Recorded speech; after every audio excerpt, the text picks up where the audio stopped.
What's up, everybody? Welcome into Shout, one of my favorite episodes of the entire year. And I'm not just saying that because he's on today.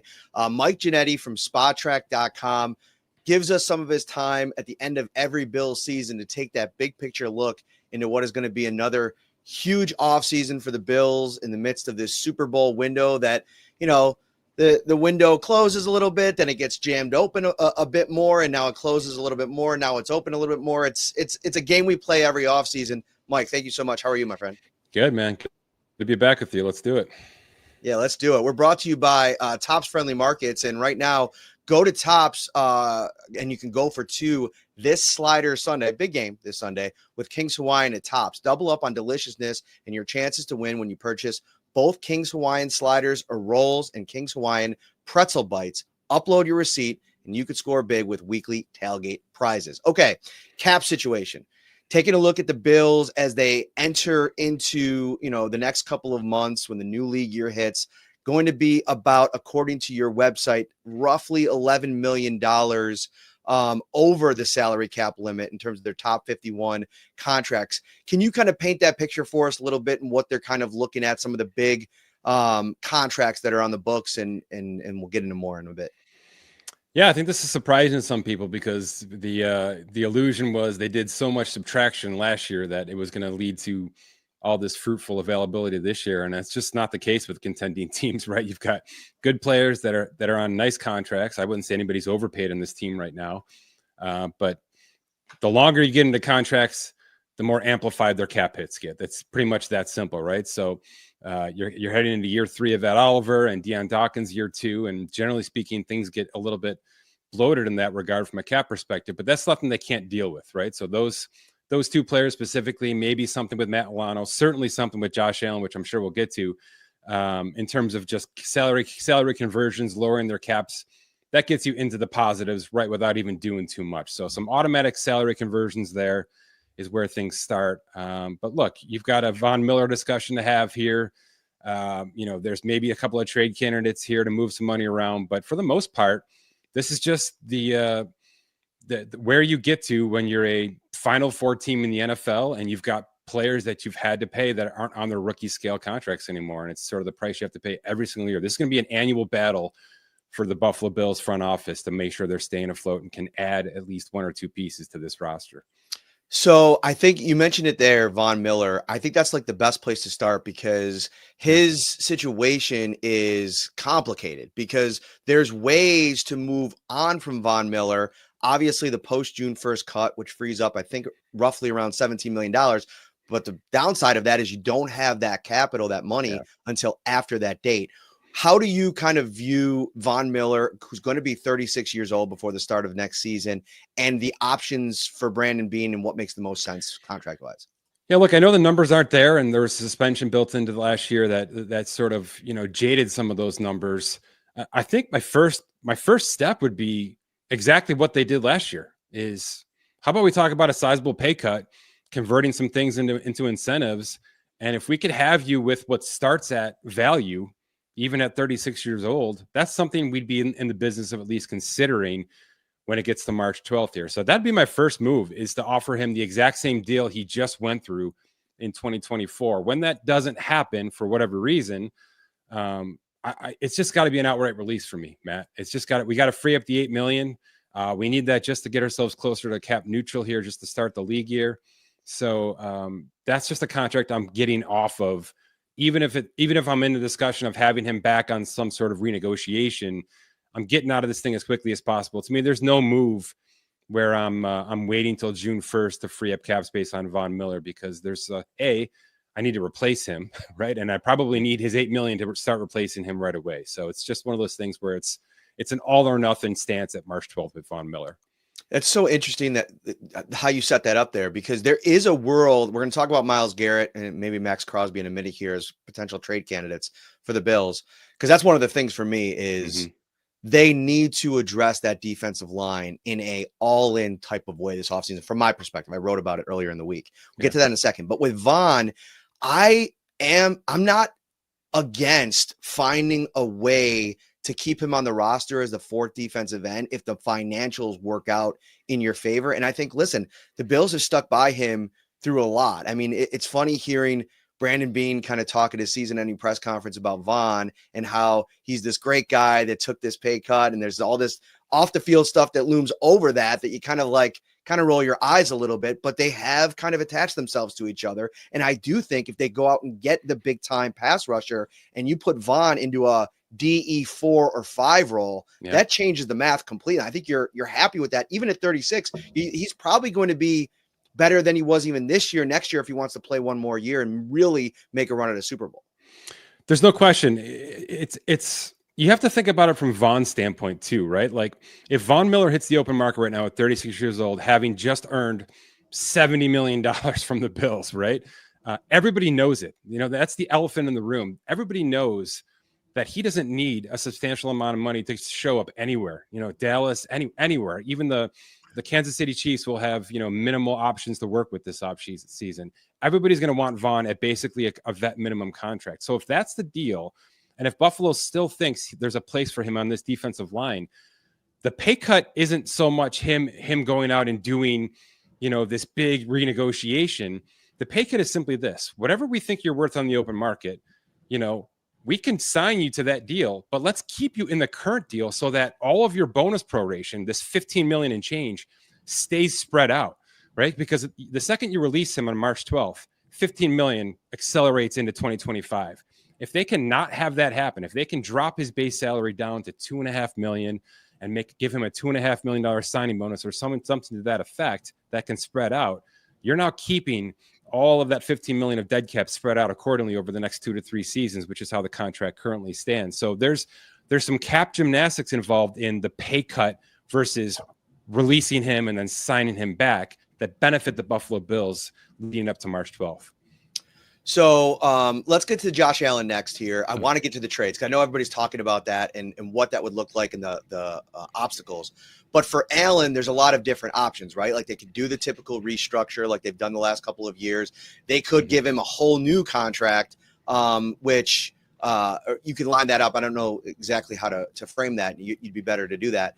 But there are options. You spoke about it on a recent podcast. Can you lay those out for fans in like terms of what he's going to get this year at his current deal and some of the levers that Beane can pull and maybe even get him some more money because he's kind of outplayed his current number?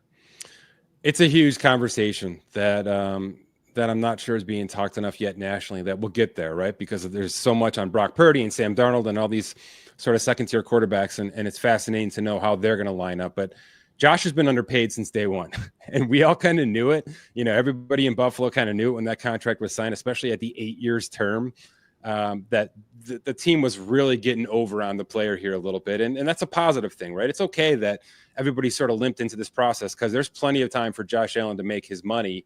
And certainly he started to do that. And by the way, that started last year when sort of, you know, stealthily Brandon Beane and Terry Pagula agreed to pull a bunch of money from 2026 and 7 into 2024 to make him one of the top paid cash players in all of the league last year at $60 million, to which he added some incentives to that to even go further. So there's that process can just happen all over again. There's 4 years left in this contract. There's plenty of money, non-guaranteed money down the line that they could just pull into 2025, make him a $62-65 million cash player again, make it work for the cap, because a cap conversion on 14 million, which is what Josh has this year, is only going to free up like 8-9 million of cap, right? That's probably off the table here. That's not enough to really bang for buck, make it work for you. But a salary advance where you're bringing significant cash into 2025 with the mindset that, hey, we know we got to get this thing done again. We got to rip this up and start over.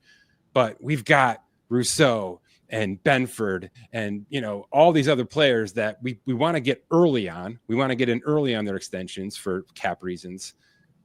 Can we just wait 1 year on your extension, Josh Allen? That's probably where my sensibilities lay, Matt, is they can just do another salary advance, make him happy, fully guarantee it for 2025. Look, there's no injury guarantee necessary with Josh Allen. He could break his leg week 1, and the Bills are going to know that they've got this guy for the next 8 years, and everybody's going to have that mindset. So you don't have to think too hard about further guaranteeing Josh Allen. Let's just make him happy in 2025 at whatever that price needs to be and start to feed some of these other mouths on the Buffalo Bills roster that have really A, earned it, but B, also because of the performance bonuses that they received, have kind of set you back from a cap perspective, right? The James Cook and Benford performance bonuses added $8 million to this salary cap this year that they probably knew was coming, but it's one of those things they have to bite off now for 2025. Yeah, it's so interesting, and I also think that there's like a pecking order here in terms of who they're going to be most aggressive about re-signing first. From your perspective, from a strictly cap perspective, who are like the slam dunks? Because like Rousseau, I feel like he's kind of in this weird space of like he's going to command top dollar, but that position gets paid so heavily. Yeah. Are there some other areas where you think maybe they could check some boxes and then let that kind of float in the wind for another year? Is that one of those, because it's so much, so the ceiling's so high, you want to get early on that? Yeah, the Rousseau 5th-year option isn't super daunting, right? Because he sort of slow-paced himself into this rookie situation. He kind of just got good late, and that actually worked to Buffalo's benefit. You're sitting here with a $13.4 million option where, you've got the Micah Parsons of the world in the 23s right now in their 5th-year option, to the point of where Dallas's arm has been completely twisted with that situation for a lot of reasons. But yeah, you can look at Greg Rousseau and think a lot of things. And by the way, one of those things could be, is he a piece of a trade, right? If you're thinking about some of these trades we're going to get to here, getting Greg Rousseau on a 5th-year option that, working into his second sophomore contract here might be a more favorable situation for some of the teams like Cincinnati, like Cleveland, that are maybe resetting some of their finances. If a team like Buffalo, who's in a very different situation, is just trying to slap on maybe that Super Bowl winning player in 2025, maybe, A plus B equals C there. So Rousseau, I'm not saying Rousseau should be considered a slam dunk trade candidate because of his production, but because of where he sits contractually, he's a very attractive piece if you're looking to bring in a big fish this offseason from the trade market. In terms of the pecking order, Rousseau's up there. I think Christian Benford's the guy. And I understand that the injuries and the concussion stuff is now a real conversation to have internally for this Buffalo Bills team, because we've seen it go negatively in some cases for players' careers. But Benford has done enough over the past 2 seasons to be paid like one of the top cornerbacks in the league. And this secondary is just not something you can mess with. I think I came on this show last year and warned you this was a weakness for this team for a lot of reasons. I still think that way, and for a lot of reasons. I think, the safety situation is in complete flux now with Damar Hamlin as a free agent and Taylor Rapp's injury situation really a concern. The Bishop stuff was a good move, drafting Cole Bishop high. I expect him to draft some piece of the secondary high again in 2025, but part of that also means locking in Christian Benford. So I put him at the top of this list right now. And then you start to get into the linebackers like, Bernard, and certainly the running back situation of James Cook, which is his whole animal of its own, right? What do we do with these running backs when you find out that they become an integral piece of your offensive puzzle, and you just want to keep them cheap forever, but you can't. I do find it interesting that Cook was so complimentary of Josh Allen. He seems so happy in Buffalo. I think Brandon Beane can play to that a little bit. And I also think Beane was a guy that was in on the Christian McCaffrey conversations a couple years ago via trade. Question. So he knows, that he wants to keep that guy that he has now locked in. I do think he's going to get extended. I think it makes sense, especially with the boost. For those of you who don't know, he went from $1.3 million to $5.6 million this year because of his performance boost. So you do have a situation where you could actually lower that cap hit by extending him, right? If you're giving him a sizable signing bonus like Brandon Beane likes to do, you can get yourself into a situation where you're only guaranteed 2.5 years. I mean, only Saquon Barkley got 2.5 years guaranteed, right? It's not like you have to stretch too far here with these running backs, but you're only guaranteeing yourself 2.5 years on James Cook. And you're walking into a tier 2 running back contract in that $10 to $11 million range, and you're lowering his cap hit for 2025. So it all sounds good at the end of the day, but I can tell you right now, there's a lot of teams in the league that won't go this route. They just won't do this. They will ride out James Cook through year 4. They'll dangle a franchise tag at him next year. But for the most part, it's just run him into the ground and then flip him over in the draft. That's where a lot of teams are sitting still right now. The toughest part, too, this offseason specifically, is how stocked with talent this draft class. The draft. And so if you could just find one guy that, fits that mold of what you liked about Cook when you scouted him, that could be tempting as well. But I also think that there's part of it, the guy, the player, what it means in the room. And I do think that if you're looking at an extension candidate, running back would be an area where I think it's at least tenable from Bean's perspective, and maybe how you can structure it. You can get creative. You could speak more to that than I do, but just looks like from the outside looking in, I don't know. Like some people said, like they'd give James Cook the Josh Jacobs contract. I don't know if I'd go that heavy. I think that's a pretty big, large size contract. I've got him on a 4 for 40, so it's not too far away from Josh Jacobs and where his valuation stood last year. So to your point, though, I think a lot of teams, smart teams, some teams will pay no running back still, and they may, be bit for it. But I also think a lot of teams are looking at what the Detroit Lions have been doing over the past couple of seasons, right? We thought they were crazy for drafting Jamar Gibbs, and a lot of teams might still think that. But the 1-2 punch of a veteran in David Montgomery on a free agent contract with Jamar Gibbs on even a high first-round rookie contract has benefited them to the nth degree, to the point of where they felt comfortable extending David Montgomery again to another contract within this cycle, right? Jamar Gibbs can't be extended until after 2025. So they're staggering their situation to make it all work for them.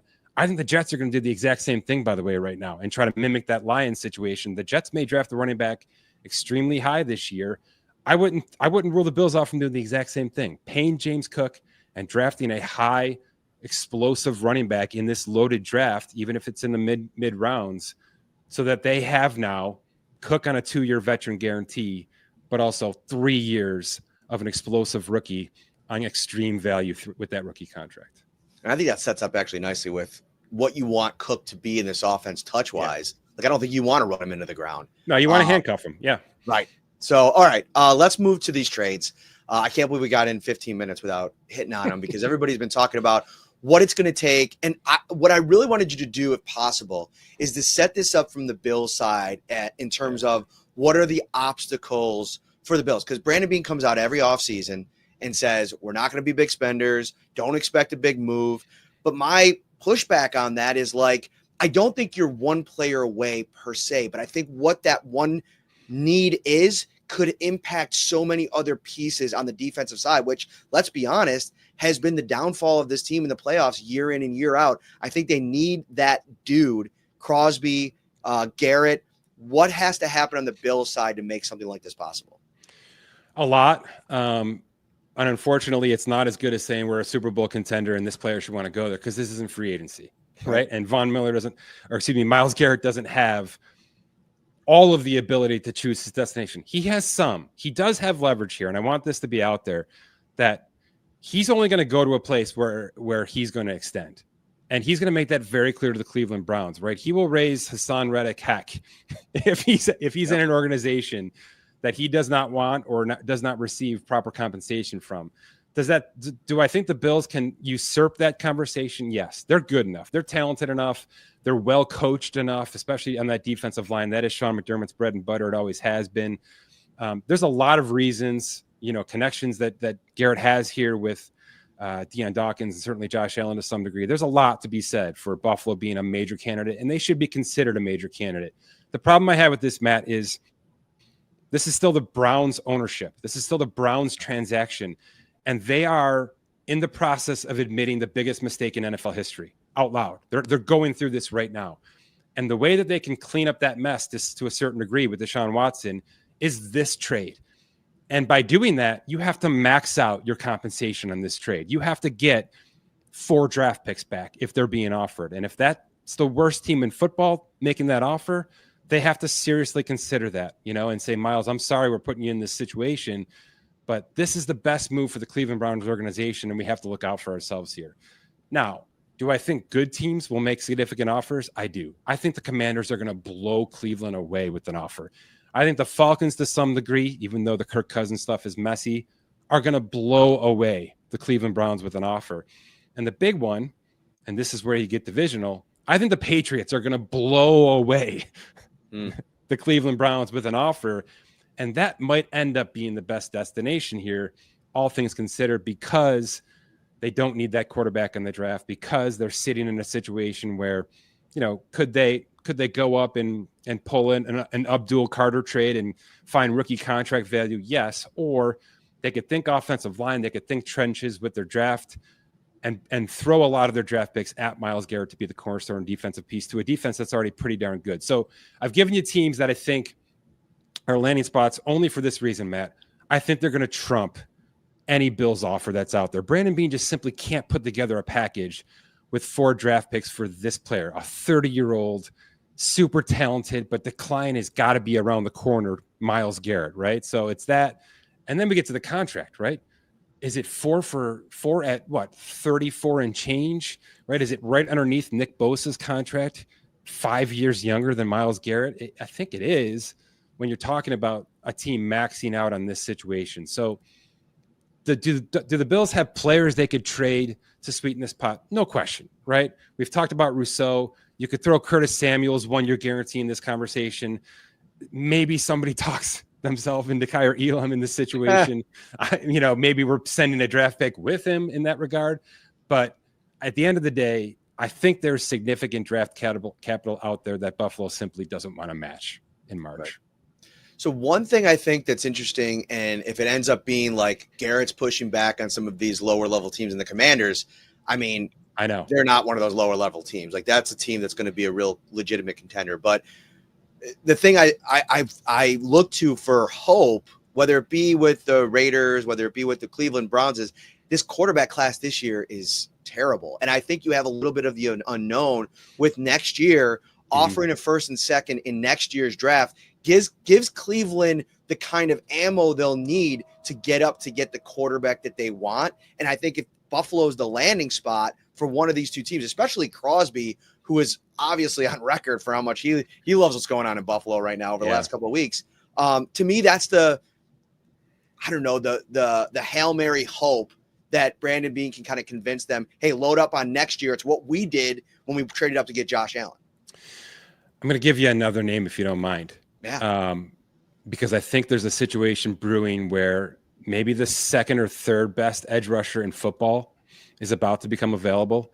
I think the Cincinnati Bengals are really going to flop this offseason. Because there's just too much in front of them to have this much money sitting in front of them at one time. They almost flopped the Joe Burrow contract, by the way. So to have Chase and Higgins and Trey Hendrickson all at one time collectively saying something's got to get done or we're just going to get the heck out of here. If Trey Hendrickson is truly available and he is considered from a financial standpoint a tier below the Crosby Garrett level, and also from a draft asset standpoint, that's the target for this Buffalo Bills team because there's just as much production. It's a similar timeline. I think Maxx Crosby might have 1 or 2 extra years based on age and some durability stuff. I think Crosby might be the biggest fish from a long-term standpoint of this pool. But if you're looking to slap on a guy for 2 years, fully guarantee him the money he deserves, use some void years to make the cap work for you, and make the Cincinnati Bengals a little bit worse at the same time, I'm all in on that. I'm all in on that being the fallback plan when Washington and Arizona and some of these teams blow away the Cleveland Browns with their Myles Garrett offer.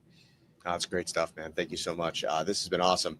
I want to ask about 2 players, then we'll get to a couple free agents of potential interest for the Bills. Because listen, the trade stuff is fun to talk about, but to your point, I mean, you could be sitting here when free agency starts with, you have to make some decisions, and we'll get into some potential names. But Matt Milano and Dawson Knox are 2 contracts that I see mostly talked about amongst Bills fans of like, all right, when can you get out of them? When can you move them? When can you do this? And I do think that they're actually players that are fan favorites. And I do think in a perfect world, people want them a part of this thing. But you start to look at where, there's big numbers and usually the conversations follow. What do you make of these 2 contracts specifically? Play it out over the next 2 years. How do these contracts play out? What are the options? Look, Milano's off of guarantees already. All right. He had a 2-year guarantee. He extended kind of the middle of 2023 there. So we're at a point now where it's kind of pay as you go. There's been, there's like a double bonus structure. They did convert some salary. So he does have a little bit more dead cap than you want to take on right now. You'd be kind of upside down if you didn't do a post June 1st on Matt Milano. But, if we're talking about a maybe on Rousseau long-term, I'm not sure you could give up Milano and Rousseau and, have to go into draft and free agency, replace both these players and make them starting pieces immediately. It's just a lot to ask. So I just think from a football standpoint, and I realize the injuries have piled up on his on his resume, you just want to look at him and say, this is just too much value. And it is too much value, even with the injuries, to not keep Matt Milano for one more year, get him into an expiring contract in 2026, and then make a decision after he turns 30 years old going forward here. So while the contract says we could walk away from this right now, and maybe that's a trade candidate that I'm not giving enough justice to, I think from an overall standpoint, bringing the football side of it into it, you're probably just going to have to bite the bullet and hope you get a fully healthy year from Matt Milano in 2025 because of the value that can bring if it does. Now, Dawson Knox is a whole different ball of wax here. And I know there's a ton of ties to Josh and the organization and the community, and that's a bigger story than just looking at numbers on a page, which is what I try to take into account here. But if I'm just looking at the numbers on the page, they're fully guaranteed across the board. I mean, Dawson Knox with his extension is in year 2. And this was a fully guaranteed at signing 2-year contract. So he hasn't done enough from a productivity standpoint to be a trade candidate. And you can't really move on from this fully guaranteed situation without destroying your cap. It's 31 and change on the dead cap pool there. You're just going to live with this. Can you get a pay cut out of him? I don't think so, because this is a contract that was agreed to with the premise that he was going to have a role alongside of Dalton Kincaid that was worth this money, and I realize it looks ludicrous when you bring everything together here, and it's certainly an overpay, but Dawson Knox agents knows what I know, which is they can't get out of this thing. The Bills are stuck on this one. You know what I mean? And they're just going to have to find a bigger role in 2025 to make it work. And then probably a clean break after this, or we start talking about pay cuts to keep him around for a little bit going forward. But it's unfortunately a bad situation with one of the best dudes that this team has had in a long time. It's such a hard conversation because he's such a big part of the community. I mean, if you talk about guys that like have their, fingerprints in the community, you got Josh, Dion, and Dawson's right there in terms of what he does here, how entrenched, how important he is to Allen.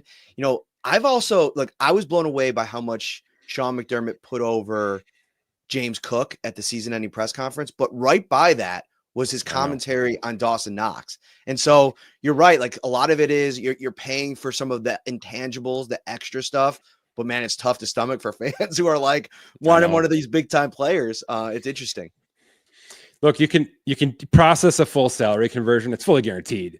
So you can process the full conversion and get him down to like $8 million. You can free up almost 12 million of salary cap by just doing that. Now that's going to damage your cap a little bit next year, but right. If you're looking to add a couple of these pieces, and certainly you're already in the negatives right now, it's probably just an easier piece to bite off here, just to convert the salary, give him the money he's owed, and then have a hard conversation in 2026.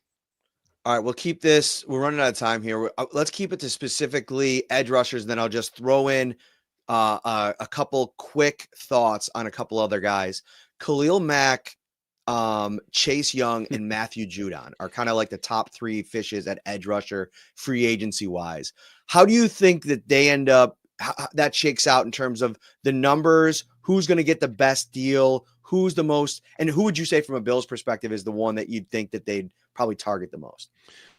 I mean, the Mac one just feels right? Bring him back home to Buffalo to finish off his career. The problem is this: he's a $23 million player, mathematically speaking, which is crazy for a 33-year-old. He just has not slowed down. I mean, he accepted a pay cut to stay in Los Angeles last year. He's probably kicking himself for that, quite honestly, because he was worth every dollar that he gave up in terms of the salary cut that he took to stay.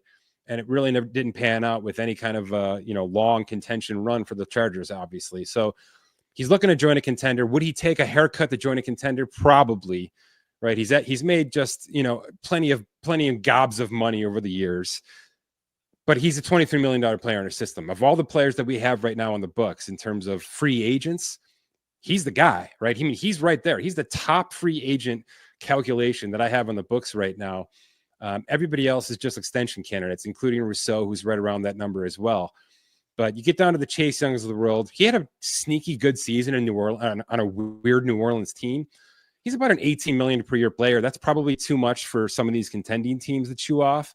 But if you're thinking about that as just a 2 for 36 around there, which is really what it would be with some cap gymnastics to make it all work, that's certainly a serviceable player. He's only 25 years old, Right. I mean, if this guy's just starting to come on now, which it kind of seems like health-wise he is, that's something that teams like Buffalo and Kansas City and Baltimore are looking at right now. There's no question about it. The problem is this: Andrew Van Ginkel and Zach Bond and these guys that swapped teams last year, right? There's a half dozen out there on basically nothing contracts, right? Zach Bond made $1.5 million last year. He's a first team all pro for Philadelphia right now, Right. entering the Super Bowl. For every scenario where a team is overpaid a free agent edge rusher, there's that, right? There's Van Ginkel lighting up the playoffs from Minnesota, and Zach Bond probably going to have an impact in the Super Bowl. And that's tantalizing for front offices of good teams, right? Can we just be smart enough to find somebody that's worth $5 million and not have to go 2 for 36 on Chase Young? You know, and maybe Judon is one of those players, though I tend to think he's over the hump a little bit in terms of productivity. But we've seen Dante Fowler Jr. do this with 2 teams now, right? And 2 kind of bad teams, 2 kind of weird teams. I've got him at 1 for 5, 2 for 10. Is that the kind of player? Is that the Leonard Floyd type signing that Brandon Beane is looking for versus a splashy move if they aren't able to ascertain one of these edge rushers via trade? So I'd be buyer beware on some of the top free agents, because I just think really good teams have found value at this position, even though it's top 3 most important positions in the league still.